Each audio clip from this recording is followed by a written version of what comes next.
Good morning to all of you. हम लोग पिछले क्लास में प्रोग्रेशन पढ़ रहे थे। उसमें हम लोग को 3 चीज़ पढ़ना है, एपी, जीपी और एचपी, जिसमें एपी हम लोग पढ़ चुके हैं।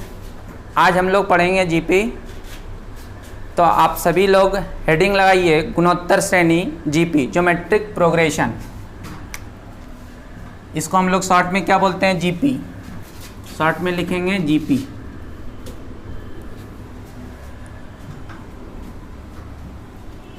इसका सीरीज होता है ए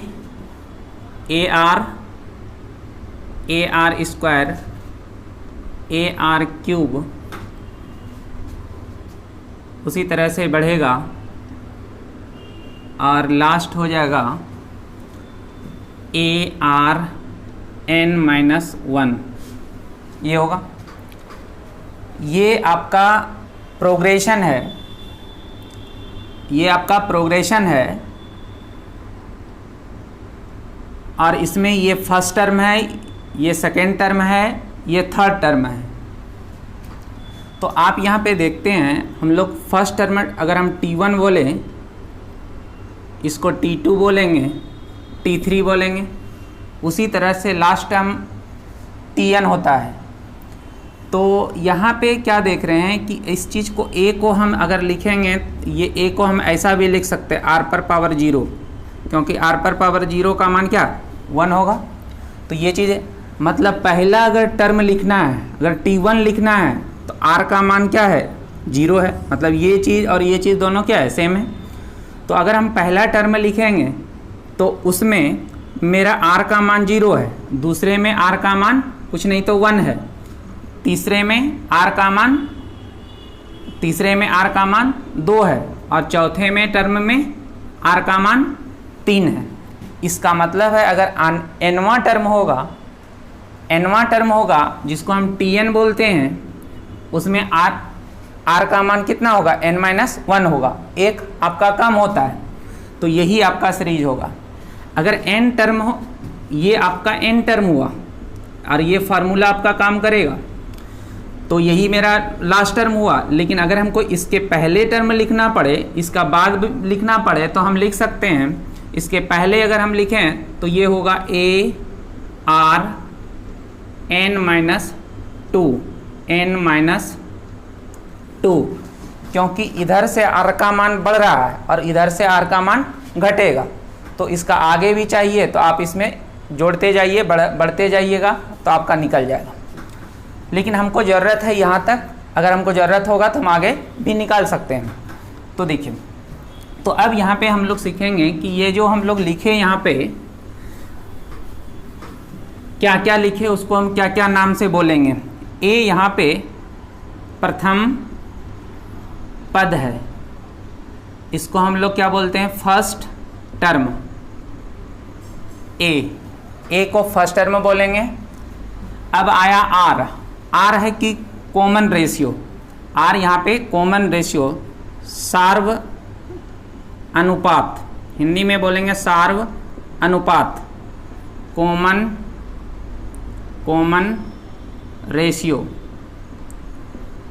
रेशियो जिसको आर से डिनोट करते हैं।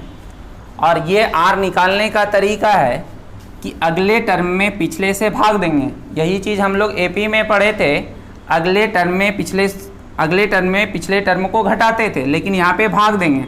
जैसे कि हमको भाग देना पड़ेगा Tn में Tn-1 से। अगर उसी तरह से लिखें, अगर हमको T5 में भाग देना होगा तो किसको? T4 से। उसी तरह से अगर 4 में भाग देना होगा तो T3 से। इसी तरह से चलेगा। और ये जो मान आएगा वो कांस्टेंट मान आएगा, नियत आएगा। अगर ये नियत आएगा तभी हम समझेंगे कि मेरा जो ये सीक्वेंस है, ये प्रोग्रेशन है, तो वो सीक्वेंस आपका ज्योमेट्रिक प्रोग्रेशन कहलाएगा। ये ज्योमेट्रिक प्रोग्रेशन कहलाएगा कब? जब मेरा ये नियत होगा क्या? r का मान। और r कैसे निकलेगा? तो अगले टर्म में पिछले से भाग देते हैं। अगले टर्म में पिछले से भाग देने का मान अगर बराबर आ जाए तो इसका मतलब वो आपका जीपी में होगा। तो ये हो गया r का मान। इसके बाद यहाँ पे आपको n दिख रहा है, तो n को हम बोलेंगे number of terms, number of terms मतलब पदों की संख्या। यहाँ पे n क्या है, तो नंबर ऑफ टर्म्स। जब भी आपको नंबर ऑफ टर्म्स का ज़रूरत होगा तो n बराबर लिखेंगे। देखिए n के लिए यहाँ पे फार्मूला डायरेक्ट नहीं आएगा जैसे कि वहाँ पे आया था, यहाँ भी निकाल सकते हैं लेकिन वो कैलकुलेटिव होगा, इसलिए जब भी n का मान होगा तो हम ये लास्ट टर्म वाला से ही निकाल लेंगे। जैसे लास्ट टर्म का हम बोलें, इस टर्म को हम लास्ट टर्म बोलते हैं और उसको nवां पद बोलेंगे, मतलब nth टर्म, उसको nth टर्म, इसको डिनोट करते हैं Tn, L लास्ट टर्म, और ये होता है a r पर पावर n-1। ये आपका फार्मूला हुआ, इस बात को ध्यान में रखना है, ये इम्पोर्टेंट फार्मूला हुआ, ध्यान में रखना है। तो आपका ये हो गया। इसके बाद देखिए आप लोग को कल एक बात बताए थे जिसमें कि वो उतना क्लियर नहीं हुआ था, आज हम उस चीज़ को क्लियर करते हैं। जैसे हम लोग प्रोग्रेशन 3 प्रकार का पढ़ रहे हैं, और ये प्रोग्रेशन 3 प्रकार का है, पहला AP, दूसरा GP, फिर HP है। तो हम ये तीनों को कैसे पहचानेंगे, तो इसके लिए आप लोग को बोले थे कि कम से कम हमको 3 टर्म चाहिए, किसी भी सीक्वेंस का या किसी भी प्रोग्रेशन का हमको कम से कम 3 टर्म चाहिए। जब 3 टर्म रहेगा तभी हम क्लियर कर पाएंगे, आइडेंटिफाई कर पाएंगे कि ये सीक्वेंस जो है या ये जो प्रोग्रेशन है कैसा प्रोग्रेशन है। जैसे कि एक उदाहरण हम कल भी दिए थे, उस चीज़ को हम आज क्लियर करते हैं। जैसे कि 2 है, 4 है, हम लोग अगर हम इसको AP में बोलेंगे तो AP के लिए चाहिए कॉमन डिफरेंस बराबर होना चाहिए, और हम अगर GP बोलेंगे तो कॉमन रेशियो बराबर होना चाहिए। तो यहाँ पे अगर आप 4 में 2 से भाग दीजिएगा, 4 में 2 से भाग दीजिएगा तो 2 होगा, कॉमन रेशियो बराबर हो रहा है, कॉमन रेशियो 2 आया। लेकिन अब आगे क्या है ये क्लियर तो नहीं है, इसलिए आपका 2 टर्म में क्लियर नहीं हो पाएगा। जैसे कि यहाँ 2 है, 4 है, फिर इसके आगे यहाँ पे 6 होगा, तो ये सीरीज AP में, ये सीरीज ये 2 था, अगर यहाँ 6 हो गया तो ये AP में हो गया, यही 2, 4 और ये 8 हो जाएगा। तो ये आपका ये AP में है, ये अभी GP में है। इसका मतलब है कि अगर ये 2 टर्म रहता तो ये 2 टर्म से हमको ये पता नहीं चल पाता कि वो AP में होगा या GP में। यही तीसरा होगा, तब ये क्लियर हो पाएगा कि वो AP में है या GP में है या किस में है, या तो किसी में नहीं भी हो सकता है। तो ये क्लियर होने के लिए कम से कम 3 टर्म चाहिए, इसके आगे जो भी हो, लेकिन कम से कम आपको 3 टर्म का ज़रूरत होना चाहिए। और एक चीज़ यहाँ पे देखिए, हम लोग जो प्रोग्रेशन पढ़ रहे हैं, प्रोग्रेशन में 3 तरह का है, और प्रोग्रेशन जो चीज़ है वो सीक्वेंस से आता है, उसको भी बता देते हैं। आपके मन में आता होगा कि ये प्रोग्रेशन है क्या। देखिए प्रोग्रेशन यहाँ पे ये सीक्वेंस से आया है, एक सीक्वेंस होता है, एक प्रोग्रेशन होता है जो कि हम लोग पढ़ रहे हैं, और एक होगा सीरीज। ये 3 टर्म आता है। हम सीक्वेंस जितना, ये सीक्वेंस से ही प्रोग्रेशन बनेगा, जितना भी प्रोग्रेशन है हम सबको सीक्वेंस बोल सकते हैं, लेकिन जितना सीक्वेंस होगा वो प्रोग्रेशन नहीं होगा। क्यों नहीं होगा? जैसे देखिए कि हम एक आभास संख्या का एक सीक्वेंस ले रहे हैं, जैसे कि 2, 3, 5, 7, 11, 13, ऐसा चलेगा। ये एक सीक्वेंस है और इसमें सब अलग अलग टर्म हैं, लेकिन इस टर्म को पहला टर्म, दूसरा टर्म, तीसरा टर्म का कोई फार्मूला नहीं है, तो इसीलिए ये सीक्वेंस हो गया। सीक्वेंस आपका जैसे कि ये देखिए 2, 4, 6 ... 2n, ये भी सीक्वेंस है, लेकिन इस सीक्वेंस के लिए पहला टर्म, दूसरा टर्म, तीसरा टर्म के लिए फार्मूला काम कर रहा है 2n।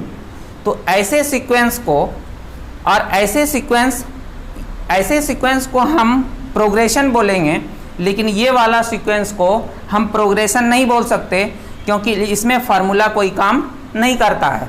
तो ये वाला सीक्वेंस आपका प्रोग्रेशन हो जाएगा, जैसे कि 2 4 6 6 8 डॉट डॉट 2n, ये आपका प्रोग्रेशन कहलाएगा। हम इसको सीक्वेंस भी बोल सकते हैं क्योंकि ये सीक्वेंस भी है, लेकिन जब सीक्वेंस में कोई फार्मूला के द्वारा सब अलग अलग टर्म हम निकाल सकते हैं तो वो प्रोग्रेशन बन जाता है। जैसे सीक्वेंस में एक उदाहरण ये भी ले सकते हैं कि जैसे ये मिटा के यहाँ पे ये भी लिख सकते हैं, जैसे 2 4 8 डॉट डॉट 2 पर पावर n, ये एक सीक्वेंस है, ये एक सीक्वेंस है। लेकिन इसमें क्या है कि एक ऐसा सीक्वेंस है जो कि हर टर्म के लिए फार्मूला काम कर रहा है। जब n का मान हम 1 लेंगे तो ये वाला आ जाएगा, n का मान 2 लेंगे तो ये आ जाएगा। तो प्रत्येक टर्म के लिए मेरा ये फार्मूला काम कर रहा है। तो ऐसे सीक्वेंस को हम प्रोग्रेशन बोलेंगे और ये प्रोग्रेशन मेरा जीपी का हो जाएगा क्योंकि इसमें कॉमन रेशियो बराबर होगा और इसमें कॉमन डिफरेंस बराबर होगा, इसलिए ये प्रोग्रेशन आपका एपी कहलाएगा। अब सीरीज क्या होता है? तो सीरीज जब कोई भी सीक्वेंस का कुछ टर्म को जोड़ने लगे, जैसे कि ये कुछ टर्म को जोड़ने लगे, जैसे 2 4 6 डॉट डॉट 50 तक को, इसको हम सीरीज बोलते हैं, इसको हम सीरीज बोलते हैं। मतलब सीक्वेंस का जब फार्मूला सेट कर जाए हर टर्म के लिए तो वो प्रोग्रेशन होगा, और वो सीक्वेंस या प्रोग्रेशन को अगर हम जोड़ने लगे तो वो मेरा सीरीज हो जाएगा। ये चीज़ को ध्यान में रखिएगा, इसे ऐसा ज़रूरत नहीं है, लेकिन थोड़ा सा होगा कि क्या अंतर है इसमें, तो ये चीज़ अंतर है।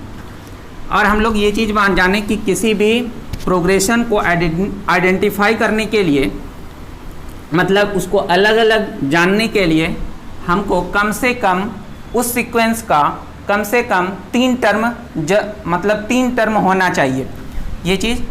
इसके बाद हम लोग यहाँ कहाँ पे थे? तो nवां पद हो गया, ये हो गया। अब यहाँ पे है कि जब इसको जोड़ा जाता है तो ये एक फार्मूला है, आप लोग इसको ध्यान में रखिएगा, ये एक फार्मूला हुआ आपका, इसको ध्यान में रखिएगा। अब इसके आगे जो है इसका फार्मूला होता है n पदों का योग, n पदों का योग, सम ऑफ n टर्म्स। तो ये हो जाएगा Sn, और ये होता है a इंटू r पर पावर n माइनस 1, r पर power n minus 1, r minus 1। ये कब काम करेगा? जब r 1 से बड़ा है। जब r आपका 1 से छोटा हो जाए तो यही फार्मूला होगा a इंटू 1 माइनस r पर पावर n और r माइनस 1 माइनस r, आपका ये होगा a इंटू 1 माइनस r पर पावर n 1 माइनस r, ये r लेस देन 1 होगा तो ये होगा। देखिए ये फार्मूला आपको ध्यान में रखना है, ये फार्मूला आपको ध्यान में रखना है। और ये चीज़ कैसे आया ये चीज़ आपको हम बता रहे हैं। सब लोग यहाँ पे देखिएगा,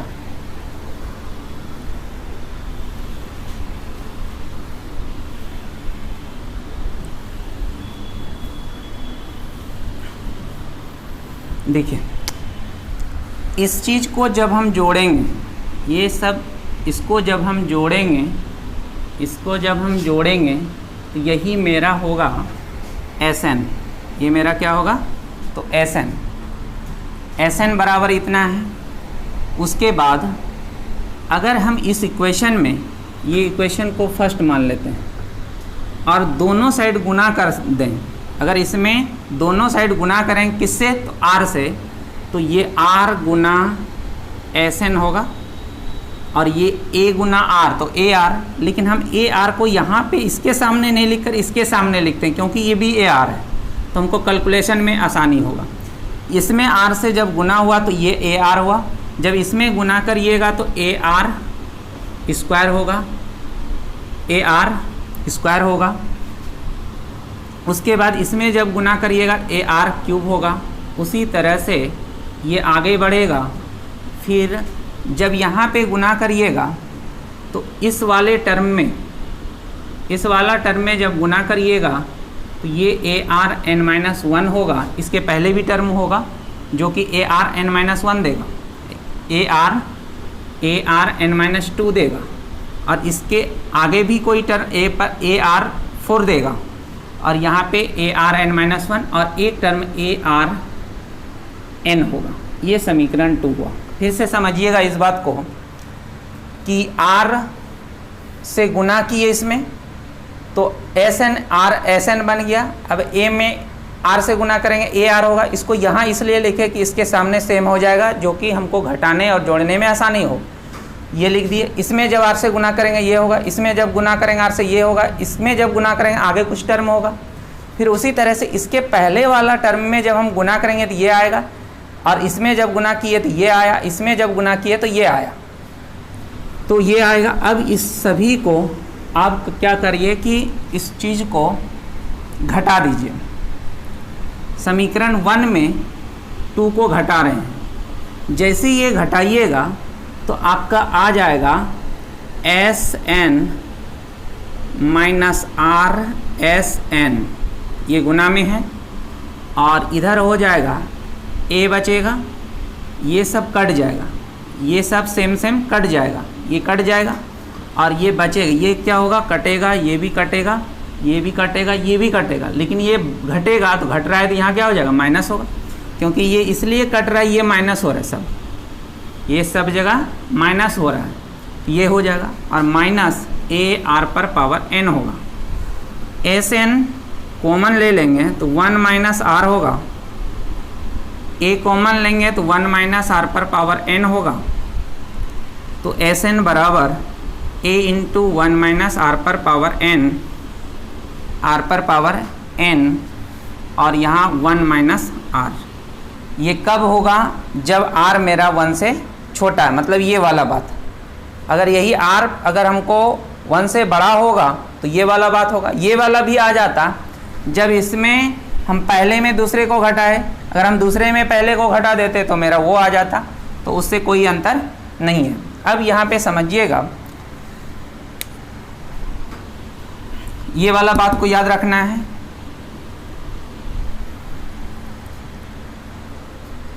देखिए एक चीज़ और समझिएगा, अगर R, ये चीज़ आपका खाली ध्यान में रखना है, वो आता नहीं है, उसका ज़रूरत भी नहीं पड़ेगा, इस चीज़ को केवल समझ लीजिए। अगर Sn का मान A इंटू R पर पावर n, ये वाला लिखते हैं, ये वाला ज़्यादा यूज होता है, ये वाला A इंटू 1 माइनस R पर पावर n, 1 माइनस R। जब R 1 से बड़ा है तो ऐसा हुआ, छोटा है तो अगर R 1 के बराबर हो जाए, यदि R 1 के बराबर हो जाए तो ये क्या होगा, 1 में 1 घटेगा 0, 0 गुना समथिंग 0, 0 बटे 0, तो ये क्या होगा, अनडिफाइन होगा, ये ना होगा। इसलिए ये वाला बात हम लोग को पढ़ना यहाँ पे नहीं है, ये वाला ज़रूरत नहीं है। लेकिन ध्यान में रखिए कि ये R का मान 1 होने पर क्या होगा, R का मान 1 होने पर क्या होगा। अगर R का मान 0 हो जाए, अगर R का मान, यदि, ये भी बात ध्यान में रखिए, यदि R का मान 0 होगा तो Sn बराबर A हो जाएगा। कैसे, ऐसे भी सोचिए, अगर Sn बराबर R का मान 0 तो 0 गुना समथिंग 0, 0 गुना समथिंग 0, सब 0 हो जाएगा, तो बचेगा क्या, यही ना बचेगा, Sn का मान A। ऐसे भी दिख रहा है R का मान 0, तो ये 0 होगा, तो 0 में 1 A से गुना A होगा, और यहाँ पे 0 होगा, 1 होगा, A बटे 1 होगा, तो क्या होगा, A होगा। तो ये बात को ध्यान में रखना है, ऐसे ज़रूरत नहीं, अगर ये पूछ दे कि R का मान 0 होगा तो क्या होगा, तो A होगा, ये वाला बात तो आएगा ही नहीं। ये हो गया। अब है कि ये जो सीरीज है हम लोग जो ये लिख रहे हैं, ये है n टर्मों का योग। अब इसी में अगर आपको इन्फिनिटी वाला बात पूछे तो देखिए इन्फिनिटी में क्या होगा।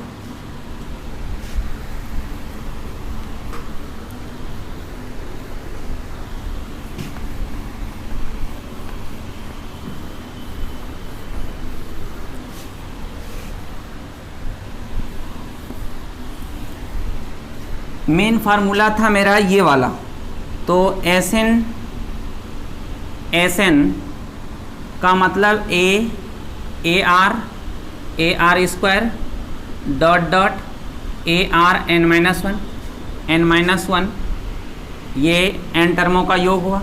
और यही क्या होता है, तो ये होता है A into one minus R पर power N one minus R, ये फार्मूला हुआ। इन्फिनिटी होना मतलब एस इन्फिनिटी, तो A R square dot dot infinity, dot dot लिखें या डॉट डॉट लिखने का मतलब ही इन्फिनिटी होगा, इन्फिनिटी लिखें या ना लिखें बात बराबर है।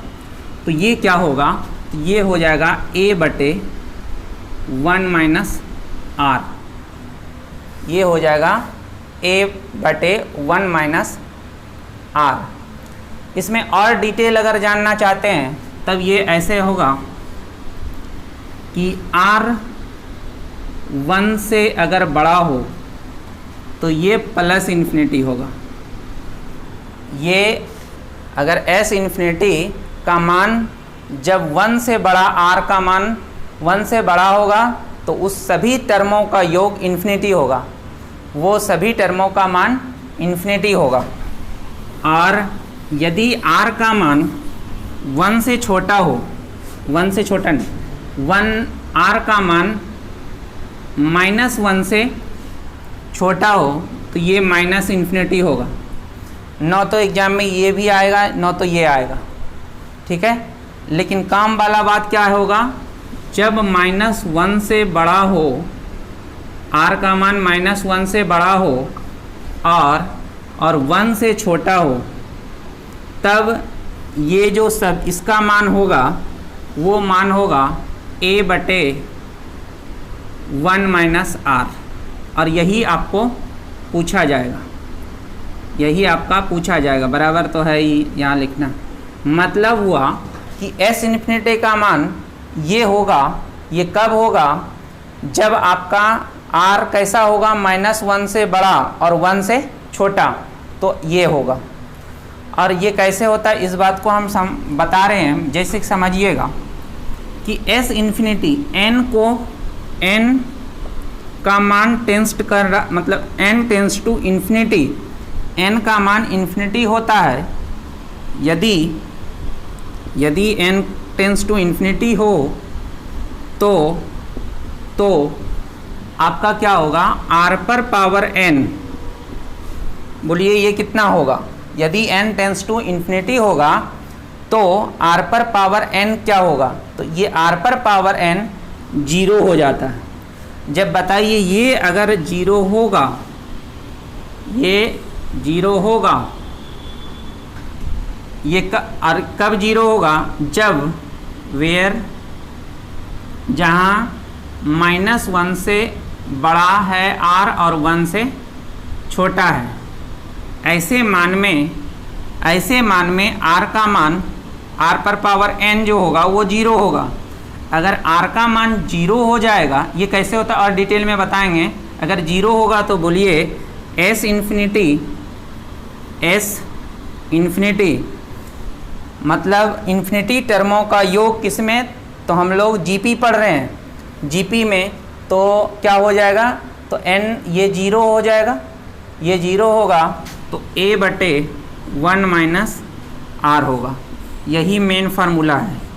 ये कब, और ये जहाँ माइनस वन से, ये तब होगा जब ये आपका आर कैसा हो, माइनस वन से बड़ा और वन से छोटा, ये इसके साथ रहेगा। अब हम ये बात को, डाउट को क्लियर करते हैं कि ये कैसे हुआ, ये चीज़ कैसे हुआ। तो सोचिए अगर वन से छोटा है, अगर वन से छोटा है, कुछ भी वन से छोटा लीजिएगा तो वो क्या होगा, वो क्या होगा, जैसे यहाँ पे समझिएगा,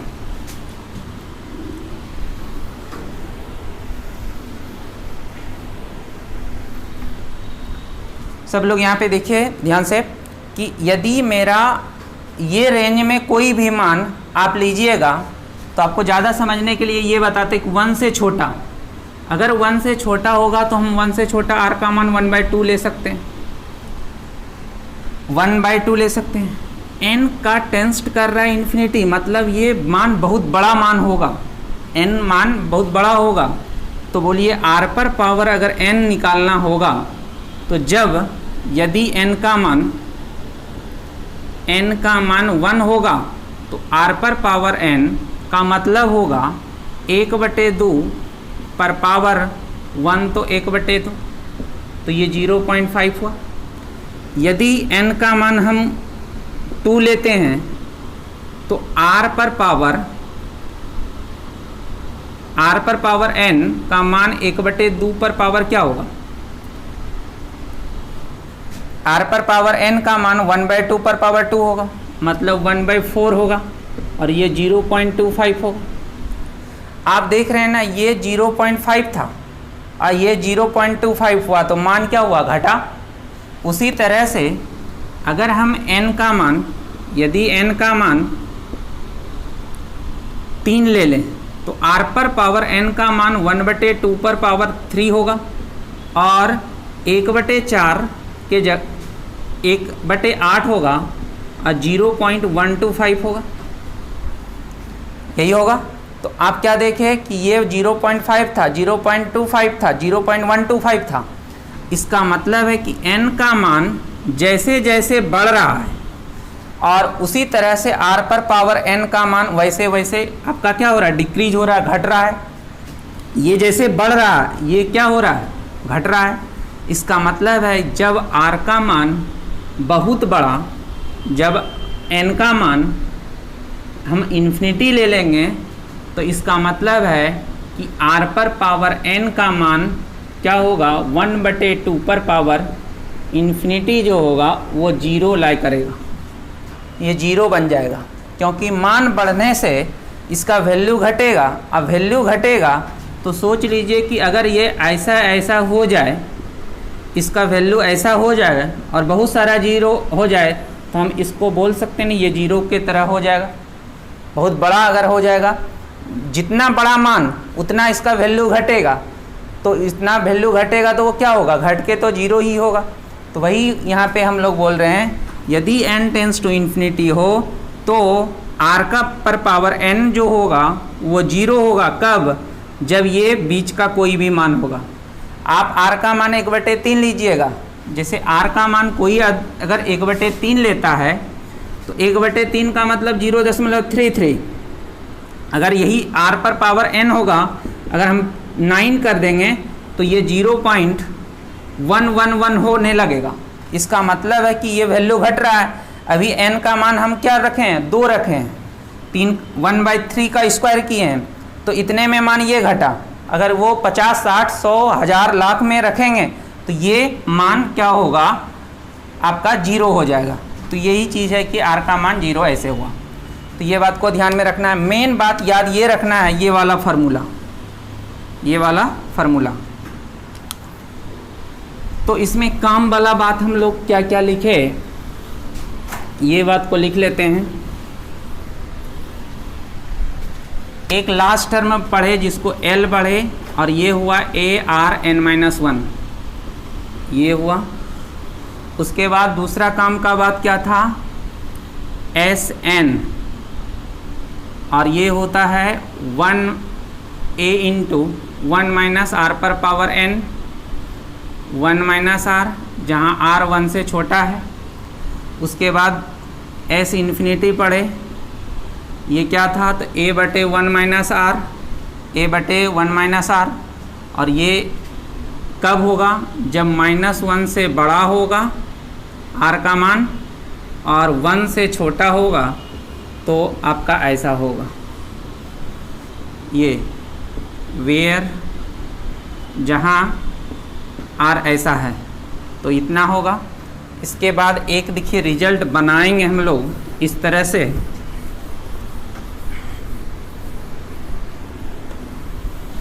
देखिए समझिएगा। इस चीज़ को हम Sn बराबर a इंटू 1 माइनस r पर पावर n 1 माइनस r, ये है। अगर हम इसको ऐसा लिखें, a इंटू 1 माइनस r पर पावर n-1 गुना r। बोलिए ये बात समझ में आया कि नहीं आया? बस देखिए a है तो a लिखे, 1 है तो 1 लिखे, बस r पर पावर n को हम ऐसा लिख रहे हैं, और r पर पावर n को हम ऐसा लिख सकते हैं यहाँ पे, नहीं तो देखिए r पर पावर n को r पर पावर n और r बटे r कर दें तो कोई अंतर होगा? नहीं होगा, ये तो कट जाएगा आर आर। अब हम इस चीज़ को r पर पावर, इस पे कुछ नहीं, पावर तो 1 है, तो n-1 गुना r पर पावर n-1, ये दोनों, इसको और डिटेल कर देते हैं, r पर पावर n बटे r पर पावर 1 गुना r, और ये लिख सकते हैं r(n-1) गुना r, ऐसा लिख सकते हैं। r पर पावर n जो है, r पर पावर n जो है, इस चीज़ को हम इतना लिख सकते हैं। बोलिए ये क्लियर हुआ कि नहीं? और वही चीज़ हम लिखें ऐसे भी सोच के दूसरे तरीके से, r पर पावर n-1 और यहाँ पे +1, तो -1 और +1, -1 और +1 कुछ नहीं है तो क्या है, 1 है, तो +1 कट जाएगा तो बचेगा क्या, r पर पावर n, वही लिख दिए। अब हम लोग का क्या हो जाएगा, ये a भाग दिए गुना कर रहे हैं, और ये a(r)(n-1) इंटू r बटे 1 - r। बहुत आदमी क्या करता है, a से यहाँ गुना हुआ, a से इसमें भी गुना कर देता है, इसमें भी गुना कर देता है, यहाँ गुना है तो किसी एक में ही गुना होगा, प्लस रहता तब दोनों में आता। ये बात को ध्यान में रखिएगा, बहुत लोग गलती करता है। अब ये चीज़ को हम क्या लिख सकते हैं, a(r)(n-1) मेरा क्या है, लास्ट टर्म, तो ये हो जाएगा a-lr बटे 1 - r। तो Sn का फार्मूला ये भी एक हुआ, al - r 1 - r, या तो lr - a बटे 1 - r, ऐसा एक फार्मूला ये भी है। तो AP ये आपका GP में इतना फार्मूला को ध्यान में रखना पड़ेगा, इतना बात को याद रखना पड़ेगा। अब इसमें GP में हम लोग पढ़ते हैं ज्योमेट्रिक मीन, तो सब लोग हेडिंग लगाइएगा, गुणोत्तर माध्य, ज्योमेट्रिक मीन, गुणोत्तर माध्य, इसको शॉर्ट में लिखेंगे ज्योमेट्रिक मीन।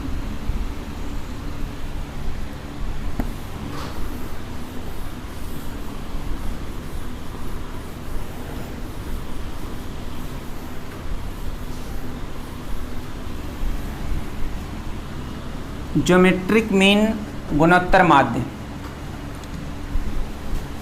उसी तरह से जैसे कि हम लोग वहाँ पे AP में अर्थमेटिक मीन पढ़े थे, लिखे थे यदि यदि लगातार 3 संख्या GP में हो, GP में हो तो बीच वाली संख्या, मतलब आप बोल सकते हैं बीच वाली संख्या मतलब दूसरी संख्या अन्य दो संख्याओं का, बीच वाली संख्या अन्य दो संख्याओं का ज्योमेट्रिक मीन कहलाता है, मतलब गुणोत्तर माध्य कहलाता है।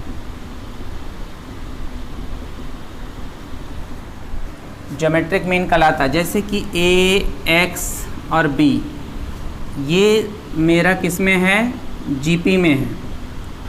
तो GP में अगर है तो हम बोल सकते हैं कि X जो होगा वो मेरा ज्योमेट्रिक मीन होगा, गुणोत्तर माध्य होगा, ज्योमेट्रिक मीन होगा। अब बात रहा कि अगर ये GP में है तो GP के हर बात को सेटिस्फाई करेगा। तो GP में हम लोग क्या पढ़े हैं कॉमन रेशियो हमेशा बराबर होता है, मतलब कांस्टेंट होता है, मतलब नियत होता है। और वो नियत होता है तो कैसे निकलता है, तो उसको अगले टर्म में पिछले टर्म से भाग देते हैं। Tn में Tn-1 से भाग देंगे और वो बराबर होगा, वो नियत होगा मतलब बराबर होगा। तो बोलिए अगला टर्म x में a से भाग देंगे, ये कॉमन रेशियो r होगा। और फिर उसी तरह से b में x से भाग देंगे, ये भी कॉमन रेशियो होगा और वो कॉमन रेशियो दोनों बराबर होगा क्योंकि वो जीपी में है। तो जीपी में अगर ये बराबर होगा तो ये इतना को अब हम अगर सॉल्व करें तो मेरा x गुना x स्क्वायर होगा, ए बी होगा। तो x बराबर रूट अंडर ए बी। तो यही हम लोग लिख लेंगे कि स्टार दे के ए तथा b का ज्योमेट्रिक मीन बराबर root under A B. Question अगर ऐसे दे दे 9 तथा 4 का ज्योमेट्रिक मीन क्या होगा, तो रूट अंडर 9 गुना 4, तो ये होगा 36 का वर्गमूल, ये होगा 6। इस तरह से आता है, बहुत आसान क्वेश्चन, ठीक है। तो ये हुआ आपका ज्योमेट्रिक मीन।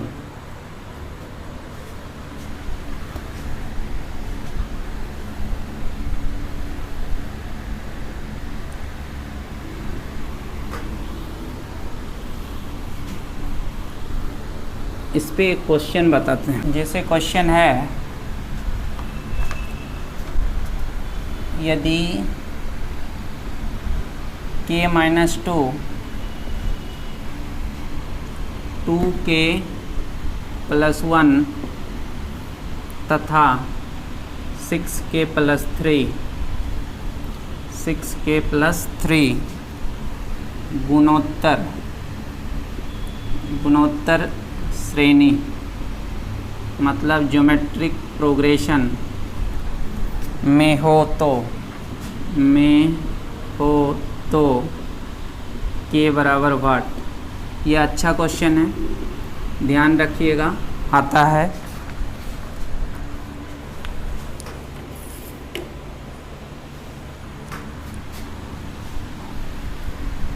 तो ये तीनों अगर ये जीपी में है तो इसका मतलब हम लोग क्या पढ़े, जीपी होगा तो कॉमन रेशियो बराबर होगा। तो कॉमन रेशियो बराबर होगा तो 2k सीरीज क्या दिया है, k minus 2k plus 1 6k plus 3, ये किस में है, तो ये जीपी में है। ये सीरीज किस में है, तो ये जीपी में। अगर ये जीपी में है तो हम अगले टर्म 2k प्लस 1 में भाग देंगे k माइनस 2 से, फिर 6k प्लस 3 में भाग देंगे 2k प्लस 1 से। तो ये दोनों बराबर होगा क्योंकि ये कॉमन रेशियो है, और कॉमन रेशियो नियत होता है, कांस्टेंट होता है, तभी वो जीपी होगा। अब यहाँ से अगर हम यहाँ पे लिखें, इतना को अगर हम सॉल्व करें तो ये 2k plus 1 k minus 2 3 common 2k plus 1 2k plus 1, ये कट जाएगा। अब यहाँ पे देखिए 2k plus 1 3k minus 6, 2k उधर जाएगा तो k 6 1 7, यही आपका आंसर होगा।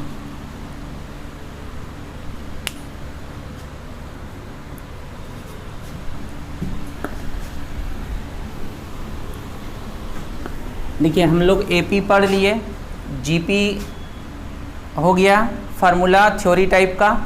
अब एचपी बहुत कम है, बहुत थोड़ा है, वो एपी का इन्वर्स होता है, तो वो बहुत आसान है। देखिए समझ लीजिए, इसमें कोई नया बात नहीं आएगा, थोड़ा सा बस है रिलेट करना है। तो हम लोग पढ़ेंगे हार्मोनिक।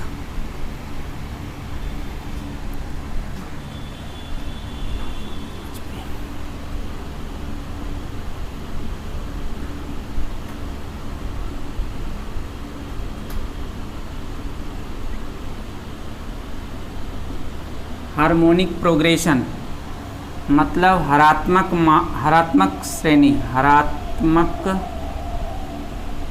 श्रेणी, जिसको हम लोग शॉर्ट में बोलेंगे HP। इसमें बस ये बात याद रखना है कि अगर कोई भी सीक्वेंस का T1 हो, T2 हो, T3 हो, T4 हो, इसी तरह से अगर ये ज्योमेट्रिक हार्मोनिक प्रोग्रेशन में HP में हो तो 1/T1, 1/T2, 1/T3, 1/T4 dot AP में होगा। अब ये AP में बन गया तो AP के हर बात को सेटिस्फाई करेगा, और ये AP का हर बात सेटिस्फाई करेगा तो AP का जो भी चीज़ निकाल लेंगे, कुछ भी निकाल सकते हैं, कोई भी नंबर ऑफ टर्म्स, कुछ भी जो भी आएगा तो आप निकाल सकते हैं AP के हिसाब से। और फिर उसको उलट देंगे। अगर हमको कहेगा कि T1, T2, T4 दिया है, 10वां टर्म निकालिए, तो 10वां टर्म इसका निकालने के लिए कोई रूल नहीं है, लेकिन हम इसका 10वां तो निकाल सकते हैं। बस इसका 10वां अगर हम मेरा कुछ भी निकला, मान के चलिए 1/x निकला, ये 10वां टर्म अगर निकला AP का, तो इसको उलट देंगे तो वो ये AP का है तो ये AP का है तो ये GP में हो जाएगा। तो जब इस पे क्वेश्चन बताएंगे तो और क्लियर हो जाएगा। बस सीधा सीधा बात याद रखना है कि इसको उलटने पर AP और इसको उलटने पर HP होता है, बस ये बात याद रखना है। अब उसी तरह से हरात्मक माध्य होता है, हरात्मक माध्य, हरात्मक माध्य, हार्मोनिक मीन, इसको शॉर्ट में बोलेंगे हार्मोनिक मीन। यहाँ भी वही बात, अगर A, X और B ये तीनों अगर हरात्मक श्रेणी हो, मतलब HP हो, तो ये वाला जो बीच वाला टर्म होगा हार्मोनिक मीन कहलाएगा, हार्मोनिक मीन कहलाएगा, ये हार्मोनिक मीन कहलाएगा। लेकिन हार्मोनिक इस x को निकालने के लिए कोई फार्मूला नहीं है, तब हम लोग क्या करेंगे, तब इसको हम उलट देंगे। 1/A, 1/x, 1/B, 1/A, 1/x, 1/B किस में हो जाएगा, AP में होगा। अब ये AP में अगर हो गया तो AP के हर बात को सेटिस्फाई करेगा। तो हम लोग AP में क्या पढ़ें, कॉमन डिफरेंस बराबर या कॉमन रेशियो, तो कॉमन डिफरेंस बराबर। कॉमन डिफरेंस निकालने के लिए क्या तरीका था, अगले टर्म में पिछले को घटाएंगे तो इसका अगला टर्म 1/x है। अब इसके बाद यहाँ पे देखिएगा 1/x में घटाएंगे -1/a, और 1/b में घटाएंगे 1/x, और ये जो मान आएगा ये कॉमन डिफरेंस आएगा, और कॉमन डिफरेंस बराबर होगा, कांस्टेंट होगा, नियत होगा। तो ये कर सकते हैं। अब 1/x 1/x दो एक ही तरह का वेरिएबल है तो इधर लाएंगे तो 1/x प्लस 1/x, इसको हम लिख सकते हैं 2/x, या तो बाद 1/a इधर चला जाएगा, 1/p पहले से पॉजिटिव में, ये 2/x, इसका एलसीएम AB, ये B प्लस A लिखें, ये A प्लस B, बात बराबर ही है। इसको x बटे, इसको उलट दें तो x/2 बराबर AB/A प्लस B, इसलिए x बराबर 2AB/A प्लस B। ये आपका फार्मूला हुआ किसका, तो हार्मोनिक x क्या था, हार्मोनिक मीन था किसका, A और B का। A और B दो संख्या का हार्मोनिक मीन है, तो ये हो जाएगा 2AB/A प्लस B। इसी को हम भाषा में लिख दें, A तथा B का हार्मोनिक मीन बराबर 2AB/A plus B, 2AB/A plus B।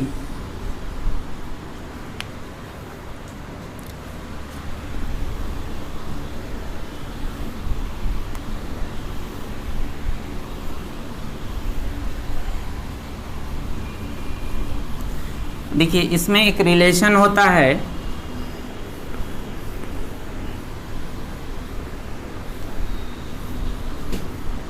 हम लोग अर्थमेटिक मीन क्या पढ़े थे दो संख्या का, तो a प्लस बी बटे 2। उसके बाद ज्योमेट्रिक मीन क्या पढ़े थे, तो रूट अंडर ए बी। और हार्मोनिक मीन क्या पढ़े, तो 2ab बटे a प्लस बी।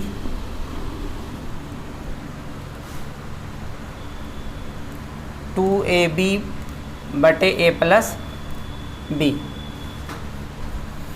तो इसमें होता है कि अर्थमेटिक मीन को जब ज्योमेट्रिक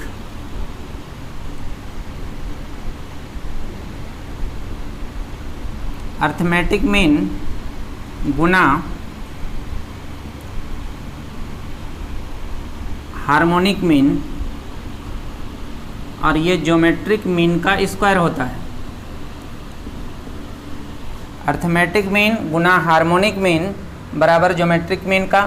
जैसे देखिए a प्लस बी बटे 2 गुना हार्मोनिक मीन 2ab बटे a प्लस बी। तो ये a प्लस बी कट जाएगा, 2 कट जाएगा, बचा ए बी।